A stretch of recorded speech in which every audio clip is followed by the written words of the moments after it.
So our next topic we're going to go through is our vent, and not only specific to our vent, but just ventilator basic knowledge. So if you're taking a patient with RT or even just with bagging, some adjustments you can make to improve patients' either respiratory or cardiac status.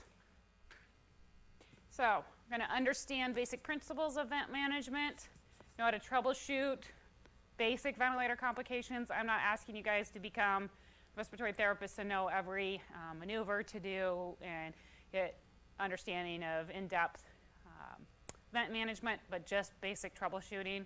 And then go over our transfer protocol that we kind of reviewed previously for our vent-dependent patients. This is our ventilator. There's another sitting up front there. So this is the one we have currently. From our understanding, is this can only be used by the CCPs. It's not considered for just PS or paramedic level. Basic settings on our vent or any vents in the hospital or ones you might be picking up somewhere else are your mode. We'll go through all the kind of basic different modes. Tidal volume, your inspiratory flow rate, your respiratory rate, and then your FiO2 and PEEP. So modes. All sorts of different modes. Assist control is the one we're going to focus on, but just so you guys understand what all the other ones are, in case you're taking a patient out of the ICU or going to Marshtown, picking one up and bringing it here, you understand if they're on one of those others, what those mean. So assist control, volume control, assist control, pressure control. There's pressure support. There's SIMV, or synchronized intermittent mandatory ventilation, and both those have volume and pressure control. So assist control means they have a set tidal volume if it's on volume control, or they have a set pressure and time if set to pressure control. It's delivered at a minimum rate, and if the patient's breathing above that, they will be assisted in all those breaths. So that means you might set your rate at 10 and a set either tidal or tidal volume or pressure control, and if they're breathing at 14, they get assistance with all 14 breaths. Every breath will be assisted by the ventilator. So if they're not breathing at all and you set it at 10, they're going to get 10 breaths. If they're breathing at 20, they're going to get 20 assisted breaths. So kind of think of it that way in the simplistic view of it. With pressure support, the patient controls the respiratory rate, and they do the major influence on the duration of inspiration. So how long they're inhaling, how long they're exhaling, and tidal volume. So this provides support to overcome increased work of breathing that is caused by having the endotracheal tube in place, all that dead air space that we talked about, all the inspiratory valves and the mechanical aspects of the vent. SIMV, you'll see a lot of patients upstairs who have been on the vent for a few days. They'll set them to SIMV. They're given it a set minimal rate. If the patient is breathing above it, they do not get support on those breaths. This is kind of what you may switch them to, is where if they're on the vent for a long time, or if the goal is to wean them off the vent and allow them to start taking over some of their own respiratory drive without assistance on every breath. It requires a greater work of breathing, so not a great setting to jump to right after you've intubated somebody. And it can deliver set tidal volumes or set pressure. So it has a pressure choice or a volume choice. These, because the negative inspiratory pressure generated by the spontaneous breathing and not assisted, leads to increased venous return. Theoretically, they may do better from a cardiac standpoint long term if they're switched to this after their initial placement. But the big thing to think about is if they're on this and they're breathing at 14 and you've set your rate at 10, you are only getting 4 independent breaths. All other 10 will be assisted. So anything above your set rate is unassisted ventilation. Where assist control, they're breathing at 14, they're getting complete assistance with all breaths. So kind of advantages of each mode. Assist control, with, you're going to get guaranteed set tidal volume and reduced work of breathing compared to breathing on their own. With pressure, it allows limitations of the peak inspiratory pressure, so you can regulate how much pressure is on those airways. With pressure support, patients tolerate this better, much more comfortable, and they kind of interact with the ventilator. So you time it. So again, not what you put them on initially when they're paralyzed and sedated, but moving towards. Or SIMV, might see this on a post-CABG patient who's waking up and doesn't stress the cardiac function as much, allows them to do some of their own breathing, but they may need to vet a day longer than they should have just in the OR. So those are the kind of patients you'll see on SIMV. Disadvantages with assist control, whether it's volume or pressure control, is your effect on your cardiovascular function. So they can get hypotension and hyper or hypoventilation with the assist control setting. With pressure control, the apnea alarm is only a backup and variable the patient tolerates. Some can't relax enough to coordinate with the vent.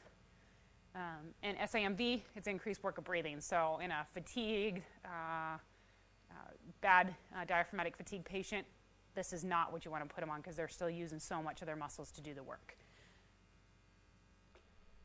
Okay, so that's kind of the complicated overview of all the settings. Now we're going to try and make it a little more simplified for our level.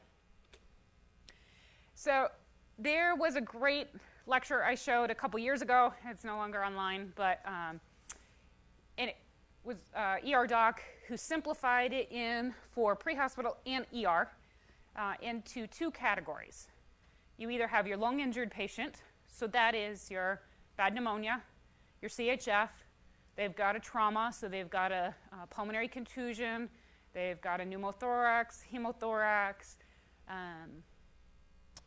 they're an ARDS, or you intubated them for non-respiratory reasons, so to protect their airway because they're a neuro patient and bad head trauma. Then your goal is to prevent lung injury. So most of your patients, if they're not COPD or asthma, they are going to be in that lung injury category. So pretty simple. COPD, asthma are in your obstructive category. Those are the only two. Everything else is either an injured lung or preventing an injured lung. Makes it much easier to think through your process and how you want to set your vents up. So for both of these, we're going to focus on 3 or 4 basic buttons that you can mess with. And if you know those 4 buttons, you can easily change your settings and make your patient more comfortable or improve their ventilation and oxygenation. Tidal volume, your inspiratory flow rate, your respiratory rate, and your FiO2 PEEP, and we're going to kind of put those into one category. So you place all your patients on assist control because we talked about it's the easiest thing for them to tolerate. You're helping assist them with every breath. Doesn't matter how much they're breathing on their own, they get help. And in your handout, I also gave you kind of this it's not the PowerPoint, but the ventilation strategies. This is taken from the previous lecture that was based on this, and that's ARDSNet. And that is a really large study group of lots of data coming in that showed that if you do this management in these acute patients, they have improved survival, less lung damage, and improved survivability in assist control versus all the others in the acute phase. So with assist control, you put in a tidal volume and a respiratory rate that the patient gets no matter what. So every time they take a breath, they're going to get a set tidal volume, and they're going to be guaranteed a minimum respiratory rate. So in a protected patient, so the lung injured type patients, that's all your patients except for COPD and asthma. Your tidal volume is somewhere between 6 and 8 cc's per kilogram of ideal body weight. So there, I can, show you guys a calculator of ideal body weight based on height and weight. So you look at the patient and say, they shouldn't weigh 350 pounds. This is really a 200-pound person. You can't go up to 350 because they still just got those little lungs sitting in this giant body. Their lungs don't get bigger because they get fat or because they're Michelin men with retained fluid and third spacing. Lung size doesn't change, so you have to go on ideal body weight, not on their actual weight. And if this ARDSNet studies have shown that if you increase their tidal volumes too much, you increase their lung injury. So if you think about it, all these lung-injured patients have, quote, baby lungs. They tolerate less volume. They don't tolerate it. And if you think about it, here's a picture of some pulmonary contusion and some fluid. So what should be all of this lung space now has fluid in there and consolidation. None of these parts of the lungs can get ventilated. There's no gas exchange going on there. So you have much less lung to ventilate and oxygenate. So you have to treat them delicately like they're little lungs. Your inspiratory flow rate is your second setting you'll adjust, and that is all about comfort. If you think about it, when you sit here and breathe, if you're made to take a slow inhale breath, it's not very comfortable to do repeatedly. We inhale fairly quickly, and a slow breath makes them kind of air hunger, and it'll make them anxious and restless. So a higher flow rate is much better tolerated. It's even higher in your COPD asthmatics, but in here, 60, 80 liters per minute is best tolerated for comfort. And if they seem to be bothered by it, you can up that to even faster, because that's how quickly you expand their lungs. You don't want them slowly breathing in. And your respiratory rate is all about your ventilation. So you and I sitting here use 60 milliliters per kilogram per minute. If we're resting, not talking, not moving, sitting, that gets us eucapnia. When you put them on a vent, and you look at that vent sitting up there, all that tubing, that endotracheal tube, all that's dead space. So they essentially need twice the volume when you're on a ventilator. So all that space doesn't get a gas exchange in it. So then they go up to 120 mLs per kilo per minute. So for a 70-kilo man or woman, at 120, that's 8,400 milliliters per minute to maintain. So it's a 500 ml tidal volume, because you're back to your 6 to 8 milliliters per kilo tidal volume. So you take 8,400, how much you need in a minute, divided by your tidal volume is 17 breaths per minute. So an easy way to calculate your respiratory rate. Questions about that? And then your FiO2 and PEEP. So right after you intubate somebody, you put them up to 100% for the first few minutes. Get them well oxygenated. You wait 5 minutes. If you're in the ED or the ICU, we're going to get an ABG. If you're in the field, obviously you can't run an ABG. You have your pulse oximetry and your end tidal. So you drop it down to 40%, and you look at your sats. Like we talked about earlier, I don't want to see PaO2s of 100%, because that means your PaO2 could be 400 or 500. That's not good on all of our tissues to be running that high of oxygen levels in your blood. So you want to drop them down to 40, and obviously if they desaturate and their pulse ox is down to 70%, as soon as you do that, you got to get them back up, and they may have to stay on 100%. But you only go up if your oxygen saturation is dropping below 95%. Otherwise, they're sat at 95, leave them at 40. They're sat at 99 on 40%, drop them down to 30. Question is, should they have been intubated if they're able to maintain a sat of 98% on 30% FiO2? And some vents, you'll run those, they'll be kind of dual. Ours is separate. Your FiO2 and your PEEP are two separate dials or buttons. And there is, on your handout, the scale for, if you look at your injured patients, of your FiO2 and PEEP that we'll get to in a minute. But kind of find that, and that kind of teaches you how to go up on your PEEP and your FiO2. So in injured patients, these patients can tolerate PEEP. Talk about COPD and asthma patients, you don't want to add PEEP on those. These guys, you want PEEP. It helps keep those airways open because they've got fluid, they've got trauma to them, so they need a little support to keep that airway open from collapsing. So if you look at this slide, it talks about recruited alveoli. Nothing down here, so there's nothing to help keeping it open. This keeps it somewhat open, and you get airway improvement, opens it further. You don't want big expanded alveoli with so much pressure, because then they're not exchanging gas as well either, and you're causing barotrauma. So you got to keep them in that kind of optimal with the little peep, keeping those alveoli always open just a little bit. You don't want them smashed down, so it takes so much pressure to overcome and open them, but you don't want them sitting there almost fully extended before any ventilation goes in. So this is that scale on your handout that talks about going up on your FiO2 and up on your PEEP. So they kind of go up in conjunction. You don't want to just ramp up to 100% FiO2 with no additional PEEP in an injured patient. They need that, they're clearly needing that PEEP to keep those airways open to have gas exchange. So you start, at 5 PEEP at 30 to 40% FiO2, up your PEEP to 8, then you're gradually upping your FiO2 until you're maxing out at 100% and a PEEP of 18 to 20, somewhere in there.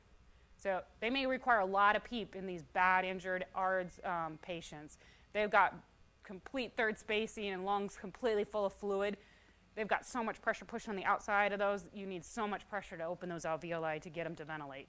Because it doesn't matter how much oxygen you're given, if you can't open those alveoli, they can't exchange their gases. So why do we use PEEP? It improves your VQ mismatch, that whole ventilation perfusion, decreases the shunting, which is going to decrease your pulse oximetry if they're shunting, decreases atelectasis, because that's when your alveoli kind of stick together. That's why you see patients come out of the OR and they have a lot of the bottom of their lungs look like they've got a pneumonia because they weren't fully expanded in the OR. And so now they have all these portions of their lungs and all the alveoli that kind of stick together and smashed. And we need to help open those in trauma patients and make sure they're using the base of those lungs. Why is it bad? It decreases your venous return, so it can cause some hypotension, which means they may need more fluid. And if they're already third spacing, you're fighting that kind of circle that you get more fluid, now they third space more, they don't have the protein stores, and you get more ARDS. Ugly myth is it does not cause pneumothorax when used appropriately. I mean, if you put them up a PEEP of 20 on a COPD patient, yes, you might cause a pneumothorax. But when used appropriately, it does not cause pneumothorax. Pressures. So peak pressures, that's what's going to make that thing scream at you nonstop, is a peak pressure. It makes this machine alarm. It doesn't really mean much of anything when you really look at the literature. It's really getting a plateau pressure. That's what you want to keep below 30. You don't need your peak pressures to be below 30, but you need your plateau pressures to be below 30. If they're greater than 30, that's when you get your risk of barotrauma and pneumos and large. So it's not so much the PEEP as it is just the total pressure. So you decrease your tidal volume. If you're expanding out and putting so much into those lungs that they're getting pressures above 30, you need to decrease that tidal volume so there's less going in so you're not expanding. You may have overestimated their ideal body weight as the most likely scenario to have that increase. You do it by an inspiratory hold, and we'll walk through. Pepper, do you know how to do an inspiratory hold on that? So that's the real way you get plateau pressure. Is there's a setting on there, and the inspiratory hold, so they take in a deep breath and they hold that on the vent. That gives you your plateau pressure. So I don't care what this peak inspiratory pressure is up here. That really means nothing. This plateau pressure is what's really looking at the pressure on the alveoli themselves, not this kind of peak up, but where are they at with an inspiratory hold? How much pressure are those alveoli getting exerted on them? Okay, before we move on to obstruction category, any questions, discussion on the injured, pathophysiology, and why you do what you do? Anybody who's used it that wants to comment? Pepper, have you taken patients that were like asthma COPD or chronic vented for other ARDS? And so more of the injury pattern patients. Okay. So, I mean, we have the potential. We probably won't be transferring these. The only time I could see you guys probably have an asthma COPD is if you're tubing in the field and we get to the point where we have a transport vent that's easily set up. So probably less of these kind of patients that you'll be doing long distance transports on, because we keep these kind of patients here. So these patients, they have a ventilation problem, not an oxygenation problem. And you have to give asthma and COPD patients as much time to exhale as you can. Their problem is exhaling. It's not inhaling. It's exhaling and getting rid of that. That's why, think about it, that's why COPD and asthma patients have long lungs and kind of barrow chests, because they can't exhale and they're keeping all that in there. And that's what a kind of classic x-ray look. You see how their diaphragms are all flat down here instead of arched up, nice, big, tall lungs, because they're hyper-expanded. They're not exhaling. Again, set these guys in assist control. They're the same setup as the injured for their setting, their mode. Their tidal volume on these aren't baby lungs. These are big lungs without injury to them, so they can take more volume. So they're up at the upper limits, the 8 mLs per kilogram of body weight. So that's really one of the big changes between obstructive and injured, is you go more volume, and we'll talk about the flow rates here in a minute. And your inspiratory flow rate, you want to set these a little higher. These patients inhale pretty fast. If you remember looking at asthmatic, they're inhaling fast. And those bad COPDers are sucking in, and then they can't get it out, and that's when they have their expiratory wheezes. So they're a little bit faster, the 80 to 100 liters per minute, and it keeps them much more comfortable in tolerating the vent much better. And again, if you're FiO2 PEEP, you start them at 100%, drop them down to 40%, follow your scale of your FiO2, and you keep between 88 and 95%. PEEP initially in these, you guys start at 0 or ZEEP. They shouldn't have PEEP. And we'll demonstrate in a lung here kind of what that looks like. But if they're already hyperexpanded, they're open. You don't have the issue of their alveoli collapsing in. They're already open from all their pressure. They don't need it added, because they start breath stacking and they'll auto PEEP potentially themselves. So PEEP is not something you want to add in initially. Kind of see how they tolerate the vents. Sometimes you have to add a little, but you do not want these patients up with high PEEPs. So respiratory rate is going to be your most important setting in obstructive patients. This is how you protect their lungs in obstructive patients. You protect it by their tidal volumes in the injured patient, protect it by their respiratory rate in this COPD asthma obstructive patient. So you start down low, 10. You're injured, you're going to be 16, 17, 15, 18, somewhere in there. These guys are 10. Remember, they can get air in, they can't get it out. So you're looking for your inspiratory to expiratory ratio to be longer. In a normal patient, it may be 1 to 2, 1 to 3 in an injured patient. COPD patient, you're looking at 1 to 4, 1 to 5. They need more time before that next breath comes to inhale so they don't auto-PEEP. And you allow for a PA CO2 to be higher in these patients. When they're already vented, if you're oxygenating fine, we don't care that they're a little more obtunded and have a higher CO2. They can ride a little higher in these patients. Not doing anything wrong with them. They can be a little more acidotic. You let them go so that you're ventilating them better. And this is kind of a pictorial of air trapping. So if you look at this, here's your inspiratory, expiratory, and then you start another breath here. They didn't get time to fully exhale, so now here's where their alveoli are sitting before their next breath. They don't get back to baseline. So if their breaths are sitting at 14, they haven't had time to exhale. You drop the breaths to 10, that just by the nature of slowing their breath down gives more exhalation time before their next breath comes. So you don't stack your breaths on these patients. That's kind of the theory of why you have a lower respiratory rate. So what happens in obstructive patients? They auto-PEEP. And that's back to this. This is basically like PEEP sitting there. So you do that multiple times, and they breathe at 20 times a minute, even if they're not on the vent and they're doing that. That's what they're doing to themselves. They're auto-PEEPing and stacking their breaths and not exhaling. So again, this is why we check plateau pressures, not peak. These patients' peak pressures are going to be crazy high. They might be 40, 50. If it's greater than 30, you don't need to change their tidal volume. You need to change their rate and give them more time to exhale, because that means if it's greater than 30, they're still auto-peeping, and you need to give them more time to exhale and more time. So sometimes you have to drop the respiratory rate down to 8 in order for them to get rid of some of that auto-peep they've had, and then you may have to go back up. These patients need sedated. Whether they're the lung injured or the obstructive patients, they need sedated. They need pain meds, like we talked about in your RSI and your capnography lectures and all those before. Pain meds first. Give them morphine, give them fentanyl, give them Dilaudid, give them whatever your drug of choice is, get them pain control. They will tolerate the vent better. They won't fight it. They'll work with your vent much better. Then, if you're maxed out on your pain meds and you're still getting trouble with them tolerating the vent, doing well on it, that's when you add in your benzos, your propofol, ketamine, and you have to look at your clinical picture. What's their blood pressure? Can they tolerate a propofol bolus? If their systolic's already 70, you probably can't give them a dose of propofol. Then look at ketamine, making sure they're not on it because they're a neuro patient and head injured, and you're not going to give them the ketamine dose. First said, not going to tolerate it again if they're hypotensive. Ativan, they'll tolerate a little bit better hypotension with Ativan.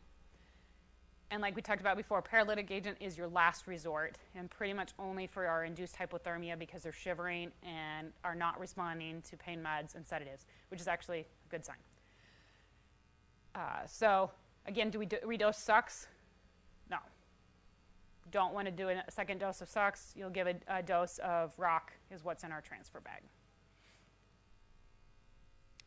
And we have our protocols that we went over before for our sedation and interfacility transport.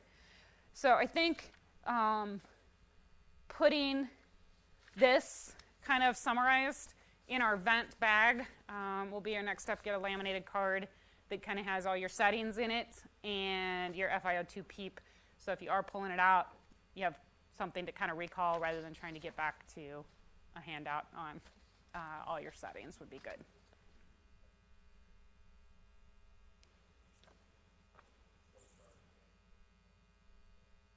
The PEEP.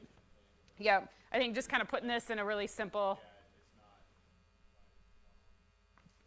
obstructive and right. So for recording, that's all we need to do. I'm going to take this off, and I'm going to play with our vent here a little bit.